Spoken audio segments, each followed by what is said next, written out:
Good morning students. आज हम mobile computing and application development subject पे यूनिट 5 पढ़ने वाले हैं। तो फर्स्ट ऑफ ऑल देखेंगे कि यूनिट 5 का नाम है toast, menu, dialogue, list and adapters. इसके अंदर हमें टोस्ट कैसे क्रिएट करना है, मेनू, डायलॉग यानी कि डायलॉग बॉक्स, फिर लिस्ट कैसे करना है, मेनू के अंदर लिस्ट आउट आती है, सब मेनूज आते हैं, वो कैसे बनाना है वो हम फिफ्थ चैप्टर में पढ़ेंगे। तो फिफ्थ चैप्टर में जो जो टॉपिक हमें कवर करने हैं वो टॉपिक है मेनू। तो मेनू के अंदर है ऑप्शंस मेनू, कंटेक्स्ट मेनू और पॉपअप मेनू। ये तीन मेनूज हमें पढ़ने हैं। नेक्स्ट टॉपिक है डायलॉग बॉक्स, यानी कि अलर्ट डायलॉग बॉक्स हम कैसे क्रिएट करेंगे वो।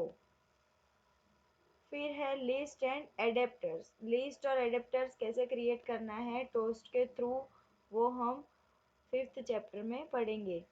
नेक्स्ट है बेसिक ऑपरेशंस ऑफ एसक्यूएलाइट डेटाबेस, यानी कि एसक्यूएलाइट डेटाबेस इसमें यूज़ होता है, तो वो कैसे यूज़ करना है और उसकी कौन कौन से मेथड्स है, वो मेथड्स को हम कैसे और कहाँ यूज़ करने वाले हैं वो हम बेसिक ऑपरेशंस ऑफ एसक्यूएलाइट डेटाबेस में पढ़ेंगे। और लास्ट टॉपिक जो हमारा है वो है Android application priorities. Android application priorities में हमें कौन कौन सी प्रायोरिटीज़ हो आती है वो हम एंड्रॉयड एप्लीकेशन के फिफ्थ चैप्टर में पढ़ेंगे।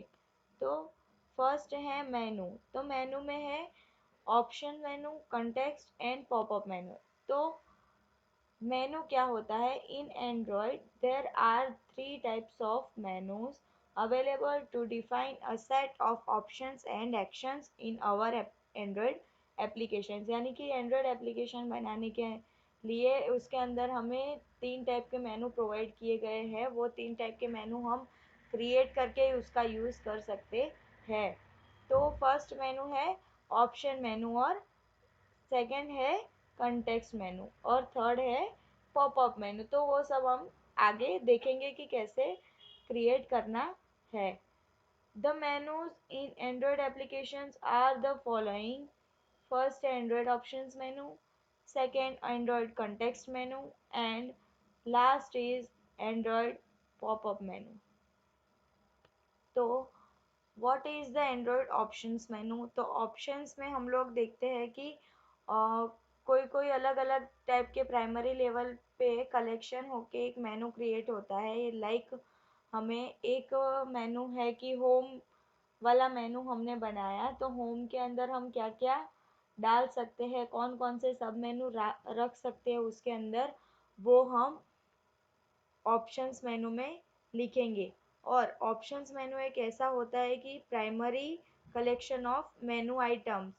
तो बेस जो होता है वो ऑप्शन मेनू में होता है कि बेस ऑप्शन मेनू है, जिसके अंदर हम अलग अलग मेनू के आइटम्स डाल सकते हैं, यानी कि सब मेनूज डाल सकते हैं। इसमें लिखा है कि Android options menu is a primary collection of menu items in an Android application and useful for actions that have a global impact on the searching application।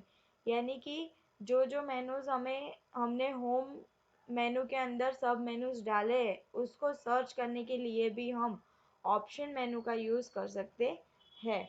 तो ऑप्शन मेनू को क्रिएट करने के लिए हम on create options menu method का use करेंगे, ठीक है। और उसके अंदर हमें रजिस्टर एक्टिविटी फॉर सिस्टम मेनू की ज़रूरत नहीं रहेगी। जो रजिस्टर एक्टिविटी रहती है उसकी हमें ऑप्शन मेनू के अंदर ज़रूरत नहीं रहेगी।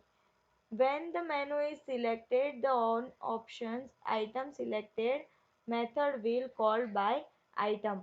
अगर हम किसी मेनू को यानी कि ऑप्शन मेनू के थ्रू किसी सब मेनू को चूज़ करते हैं, यानी कि सिलेक्ट करते हैं, तो उस टाइम पे ऑन ऑप्शंस आइटम सिलेक्टेड वाली मेथड कॉल होगी। ये हम प्रैक्टिकल सेशन में पढ़ेंगे। थियरी पोर्शन में हमें इतना याद रखना है कि ऑप्शन मेनू को क्रिएट करने के लिए on create options menu use होता है, और कोई भी अगर सब मेनू को हमें कॉल करवाना है, अदरवाइज यूज़ करना है, तो अब जब हम उस पर क्लिक करेंगे, क्लिक इवेंट परफॉर्म करेंगे, उस टाइम पे ऑन ऑप्शंस आइटम सिलेक्टेड वाली कॉल होगी। जो मेथड कॉल होगी उस वो मेथड है on options item selected. Next है Android context menu. Android context menu is a floating menu only appears when user click for a long time on an element and useful for elements that affect the selected content or context frame। यानी कि context मेनू कब use होगा, जब हम user यानी कि हम कोई भी कंटेंट को सिलेक्ट करेंगे या फिर उसके अंदर कोई लॉन्ग टाइम वर्क करेंगे, तब कंटेक्स्ट मेनू यूज़ होगा। कंटेक्स्ट मेनू को क्रिएट करने के लिए हमें on create context menu method use होगी। Context menu is provides actions that affect the particular components only, like edit text, view text और text view। तो context menu के अंदर हम जो जो टेक्स्ट यूज़ करेंगे, वो टेक्स्ट कौन कौन से हैं, एडिट टेक्स्ट और टेक्स्ट व्यू, टेक्स्ट एरिया, ये सारे हम कंटेक्स्ट मेनू में यूज़ करेंगे। और कंटेक्स्ट मेनू में जब हम कोई सब मेनूज या फिर कोई कंटेंट को सिलेक्ट करते हैं, तब ऑन कंटेक्स्ट आइटम सिलेक्टेड वाली मेथड कॉल होगी।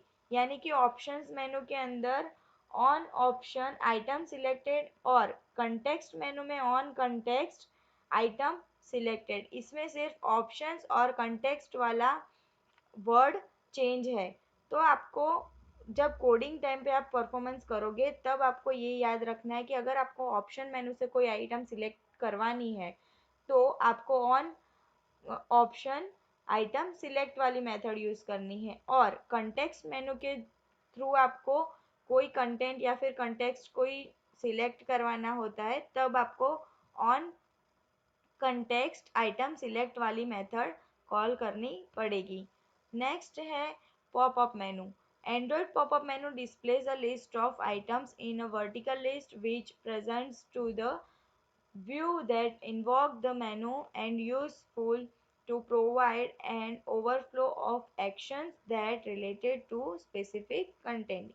यानी कि पॉपअप मेनू क्या होता है, जिसके अंदर हम कुछ भी डाल सकते हैं, यानी कि जो जो कंटेंट हमें डिस्प्ले करवाना रहता है पॉपअप के अंदर, वो हम पॉपअप मेनू के अंदर डाल सकते हैं। एक वर्टिकल लिस्ट बना सकते हैं, हॉरिजॉन्टल लिस्ट बना सकते हैं, उसके थ्रू हम पॉपअप मेनू में वही कंटेंट को डिस्प्ले करवाएंगे एंड्रॉयड की एक मेनू के थ्रू। तो ये सारी एक्शंस को परफॉर्म करवाने के लिए हम अलग अलग टाइप के मेनूज में कोडिंग करेंगे। नेक्स्ट है डायलॉग बॉक्स क्रिएटिंग। यानी कि आपको एक डायलॉग बॉक्स क्रिएट करना रहेगा, इसमें हमें सिर्फ अलर्ट डायलॉग बॉक्स क्रिएट कैसे करना है वही सीखना है। तो मैं आपको अभी बताती हूँ कि अलर्ट डायलॉग बॉक्स को कैसे क्रिएट करना है। Alert dialog box shows the alert message and gives the answer in the form of yes और नो।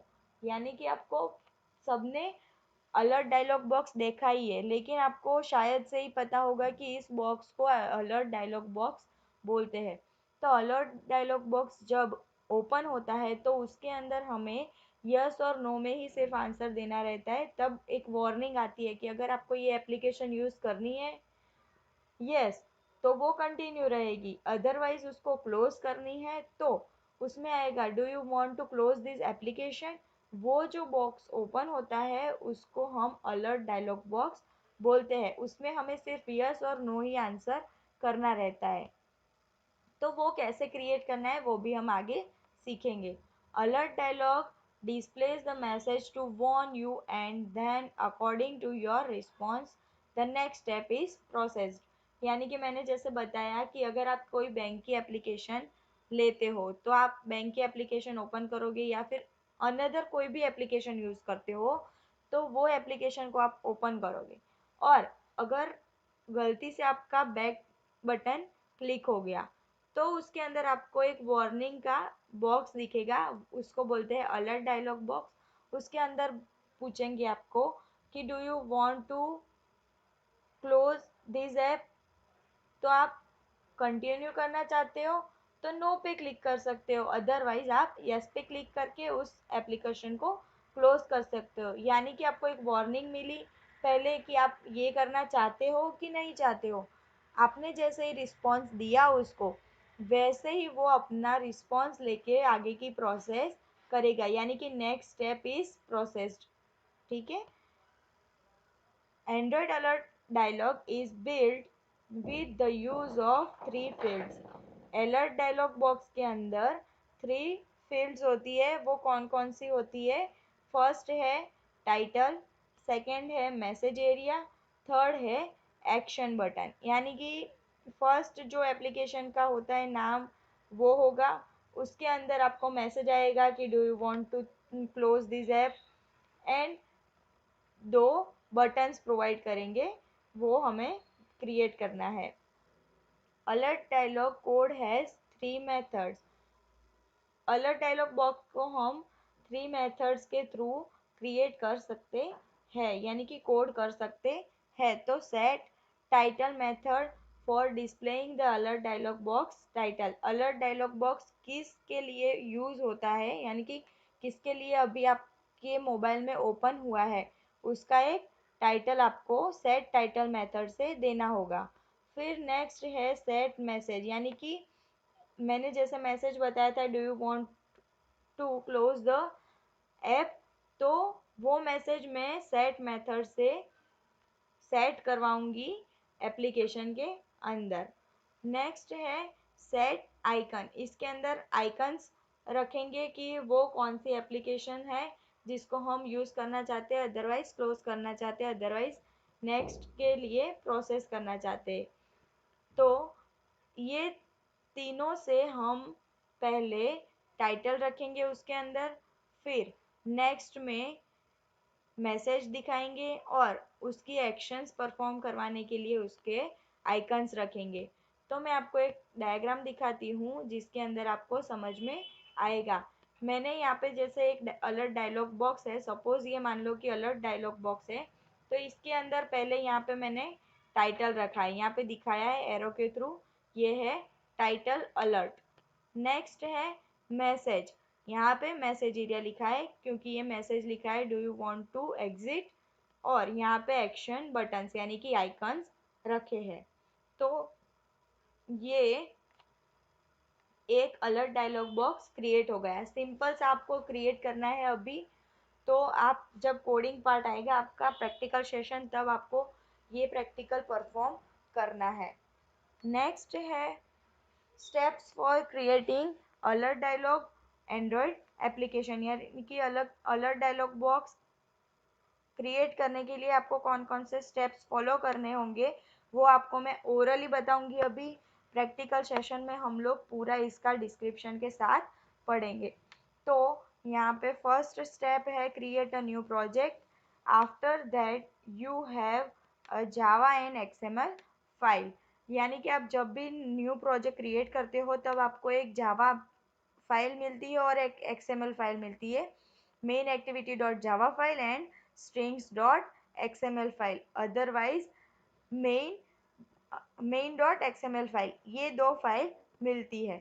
तो उसके अंदर आपको अपने हिसाब से जैसा भी आपको डिज़ाइनिंग पोर्शन चाहिए वो डिज़ाइनिंग पोर्शन भी अपने से करना है, और जावा का पार्ट आपको लिखना रहेगा जिसके अंदर आपको सेट टाइटल, सेट मैसेज और सेट आइकन मेथड्स को यूज़ करना पड़ेगा। यहाँ पे देखो कि मैंने जैसे बताया था कि दो फाइल है, स्ट्रिंग वाली भी, स्ट्रिंग एक्सएमएल फाइल भी है, वो वैल्यूज़ के अंदर आएगी। तो यहाँ पे activity main dot XML file है जिसके अंदर आपको कोडिंग पार्ट लिखना है, डिज़ाइनिंग का कोडिंग पार्ट आपको activity main dot XML file में लिखना पड़ेगा, और activity main activity dot Java file में आपको रिस्पॉन्सेस कैसे करने हैं, कहाँ से कहाँ पेज हमें प्रोसेस करवाना है, वो हमें जावा फाइल में लिखना है उसका कोडिंग। तो नेक्स्ट स्टेप है कि open your XML file and then add text view for message. यानी कि आपको एक टेक्स्ट व्यू लेना है यहाँ से एक्सएमएल फाइल के अंदर। यहाँ पे जैसे दिखाया है कि एक टेक्स्ट व्यू लिया है रिलेटिव लेआउट के अंदर। मैंने लेआउट्स पहले आपको आगे के वीडियो में पढ़ाए हैं, वो एक बार देख लेना।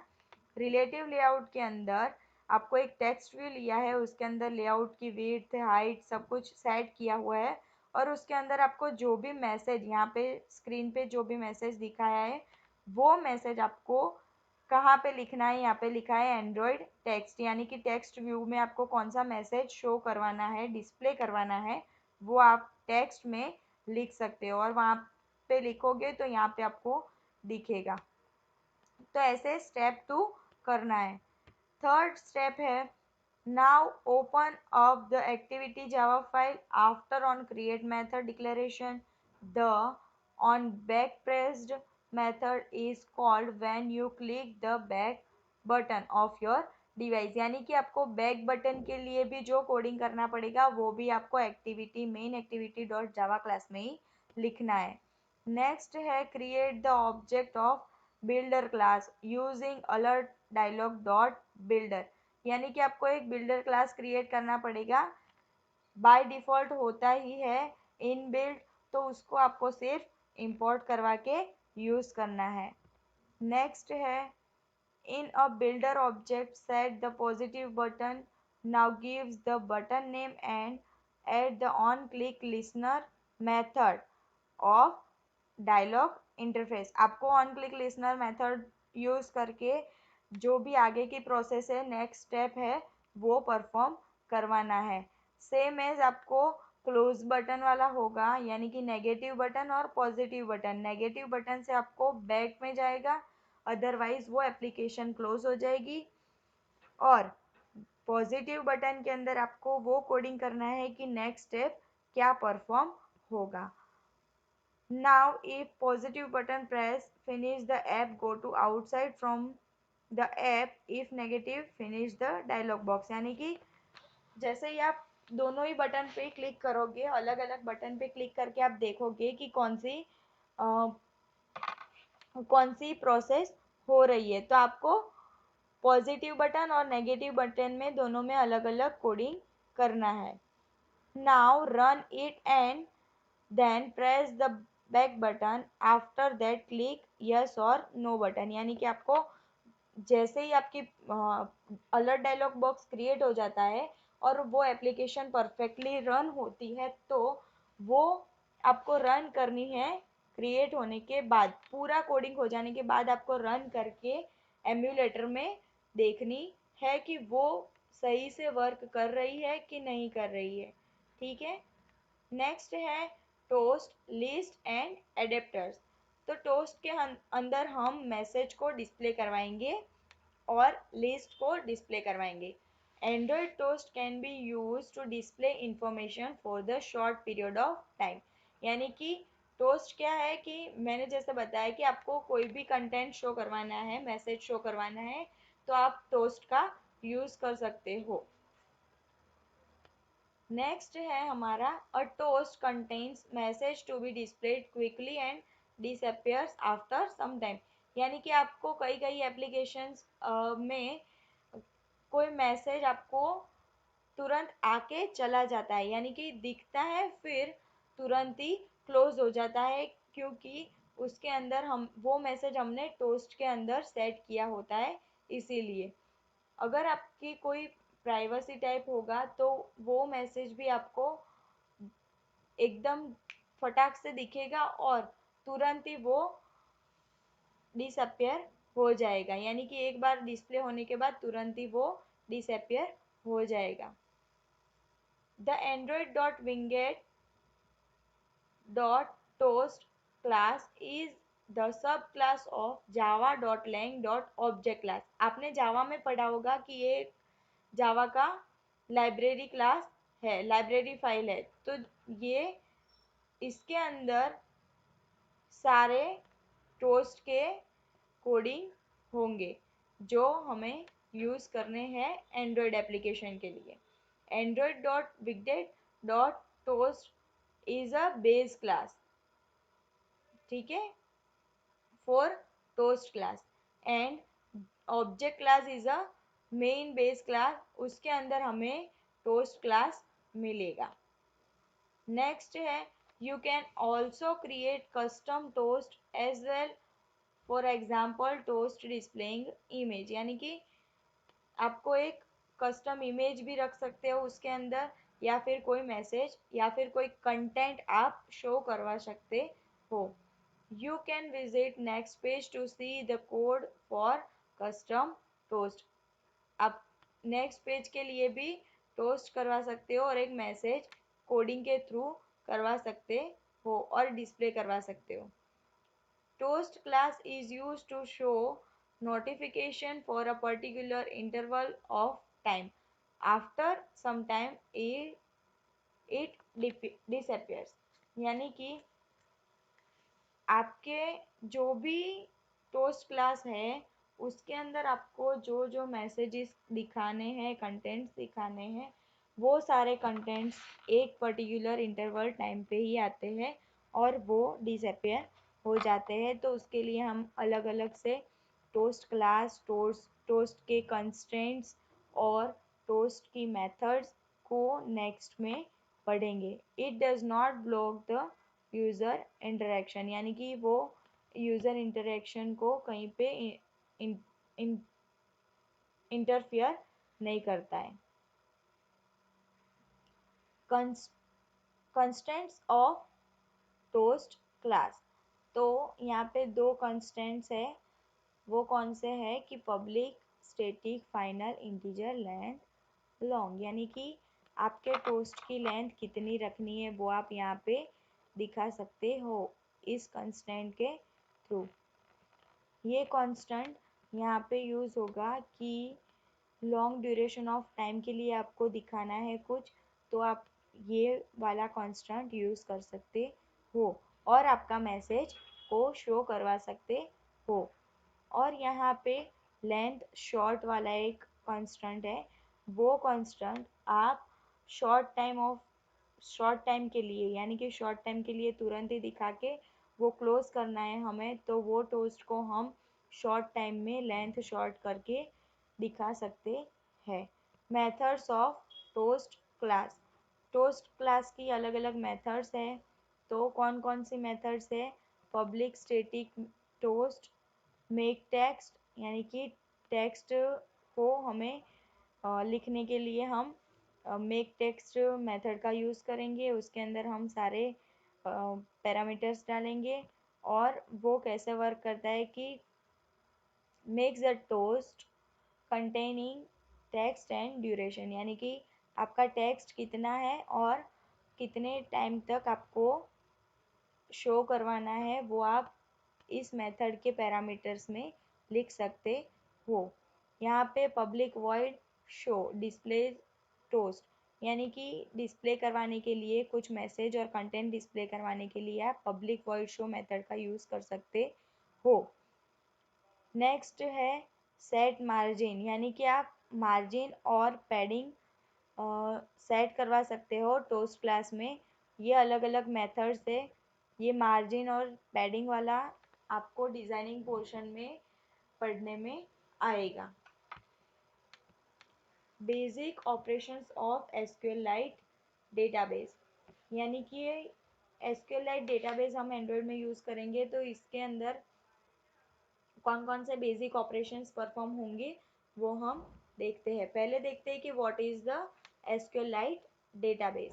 SQLite database is an open source database provided in Android which is used to store data inside the user's device in the form of a text file। यानी कि आप डेटाबेस के अंदर, आपको डेटाबेस नाम सुन के ही पता चल गया होगा कि डेटाबेस के अंदर हम अपना कोई भी टाइप का डेटा होता है वो हम स्टोर करवा सकते हैं for a long time. User का जो भी डेटा रहता है वो हम एसक्यूएलाइट डेटाबेस में एंड्रॉयड एप्लीकेशन में स्टोर करवा सकते हैं। वो एक ओपन सोर्स डेटाबेस है। We can perform so many operations on this data such as adding a new data, updating, reading and deleting this data। यानी कि डेटाबेस, सिंपल डेटाबेस कोई भी ले लो आप, उसमें आप जो जो ऑपरेशंस परफॉर्म करवा सकते हो बेसिक वाले, वो ऑपरेशंस एसक्यूएलआइट डेटाबेस में भी आप परफॉर्म करवा सकते हो क्वेरी के थ्रू। नेक्स्ट है SQLite is an offline database that is locally stored in the user's device। यानी कि SQLite डेटाबेस एक ऑफलाइन डेटाबेस है जिसको आप लोकली अपने मोबाइल में स्टोर करवा सकते हो, अपने डिवाइस में स्टोर करवा सकते हो। And we do not have to create any connection to connect to this database. यानी कि आपको ये डेटाबेस क्रिएट करने के लिए किसी कनेक्शन की ज़रूरत नहीं है। Data is stored in the SQLite database in the form of tables. SQLite database के अंदर सारे भी जो भी डेटा होंगे आपके, वो टेबल्स के फॉर्म में स्टोर्ड रहेंगे आपके डिवाइस में। When we store this data in our SQLite database, it is arranged in the form of tables that are similar to that of an Excel sheet। तो आपके यहाँ पे डेटाबेस जो भी है वो टेबल्स के फॉर्म में डेटा सेट हो जाएगा और खुद ब खुद अरेंज हो जाएगा एक्सेल सीट के थ्रू। लाइक एक्सेल सीट में हम लोग जैसे अरेंज करते हैं, अपने डेटा को सेट करते हैं और उसको समझ में आए इस तरह से अरेंज करके रखते हैं एक्सेल सीट में, अदरवाइज गूगल शीट में। तो वैसे ही हमारा जो भी डेटा है वो हमारे डिवाइस के अंदर टेबल्स के फॉर्म में होगा, लेकिन वो अपने आप से समझ लेगा कि ये डेटा कौन सी एप्लीकेशन का है और कौन से ऑपरेशंस के थ्रू आया है। Below this below is the representation of our SQLite database which we are storing in our SQLite database। यानी कि इसका रिप्रेजेंटेशन है SQLite डेटाबेस। यानी कि आप जैसे ही MySQL यूज़ करते हो वैसे ही इसको यूज़ करना है और उसके अंदर अपने डेटा को स्टोर करना है। तो उसकी अलग अलग मेथड्स है। तो SQLite डेटाबेस के अंदर फर्स्ट मेथड जो हमें पढ़नी है वो है गेट कॉलम नेम्स। इसके थ्रू हम अपनी मेथड के थ्रू हम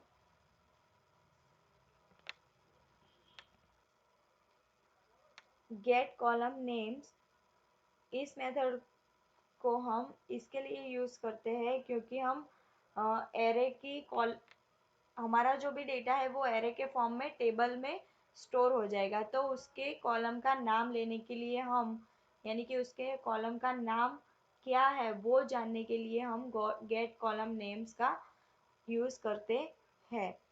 get count, this method will return the number of rose in the cursor. यानी कि आपके डेटाबेस के अंदर कितनी रोज फिलअप की गई है, यानी कि कितनी फील्ड है, भरी हुई है जो भी रोज, वो हम गेट काउंट मेथड के थ्रू जान सकते हैं। Is closed method, this method returns a boolean value when our cursor is closed. यानी कि बुलियन वैल्यू रिटर्न करता है, यानी कि ट्रू और फॉल्स। अगर हमें कोई एप्लीकेशन या फिर कोई भी डेटाबेस के अंदर जो भी क्वेरी परफॉर्म की है उसको क्लोज करना है तो हम इस क्लोज मेथड को यूज़ करके कर सकते हैं उसको बंद। तो फिर उसके अंदर हम ट्रू और फॉल्स वैल्यू ही रिटर्न करेंगे। गेट कॉलम काउंट, यानी कि कितनी कॉलम है डेटाबेस के अंदर फील्ड की हुई, वो हम get common get column count के थ्रू जान सकते हैं। नेक्स्ट है गेट कॉलम नेम। तो उसके अंदर हम कॉलम की इंडेक्स जान सकते हैं, यानी कि कॉलम कौन सी है, कौन से नंबर की है। यानी कि एरे के अंदर जैसे ही ज़ीरो से वैल्यू स्टार्ट होती है, एरे ऑफ ज़ीरो से स्टार्ट होता है, वैसे ही इसके अंदर भी हमारा जो डेटाबेस में स्टोरेज होगा वो भी ज़ीरो से ही स्टार्ट होगा। तो उसके थ्रू हम हमारी कॉलम का इंडेक्स जान सकते हैं, गेट कॉलम नेम, और उसके अंदर एक पैरामीटर पास करके हम इंडेक्स को जान सकेंगे कि कौन सी वाली कॉलम पे अभी हम वर्क कर रहे हैं। गेट कॉलम इंडेक्स, उसके अंदर पैरामीटर पास किया हुआ है कि स्ट्रिंग कॉलम नेम, वो कॉलम का नेम जानने के लिए हम, यानी कि जो भी कॉलम पर्टिकुलर कॉलम पे हम अभी वर्क कर रहे हैं, लाइक 3 नंबर की कॉलम पे हम वर्क कर रहे हैं, तो वो कॉलम का मेन नेम क्या है वो हम जानने के लिए गेट कॉलम इंडेक्स, उसके पैरामीटर में हम पास करेंगे स्ट्रिंग कॉलम नेम, उसके थ्रू हमें कॉलम का नेम पता चलेगा। लास्ट है get position. This method will return the current position of our cursor in our table. यानी कि गेट पोजीशन मेथड तब यूज़ होती है कि जब हम कोई भी ऑपरेशंस परफॉर्म करते हैं, यानी कि कौन सी पोजीशन पे वर्क करते हैं अभी, वो हमारी करंट पोजीशन को शो करता है गेट पोजीशन मेथड। अगर आपको इसमें कुछ डाउट है तो आप मुझे पूछ सकते हैं, अदरवाइज इसका एक रिवीजन वीडियो भी आएगा तो आप उसके थ्रू रिफ़र कर सकते हैं, यानी कि आप उसके थ्रू पढ़ सकते हो और अपने डाउट सॉल्व कर सकते हो। Thank you students, have a good day, bye.